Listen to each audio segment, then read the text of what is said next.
চেহারা যেমন দিছে আল্লাহ খারাপ দেয় নাই, শুধু গরিব বানাইছে। আলহামদুলিল্লাহ।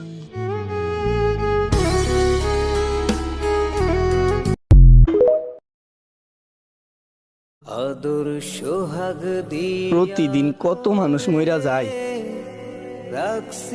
তাদের মাঝে আমি কেন মরি না? তাইলেই তো তোমার পথের কাঁটাটা সইরা যায়। তোর কি রে চেহারা যেমন দিছে আল্লাহ খারাপ দেয় নাই, শুধু গরিব বানাইছে। আলহামদুলিল্লাহ।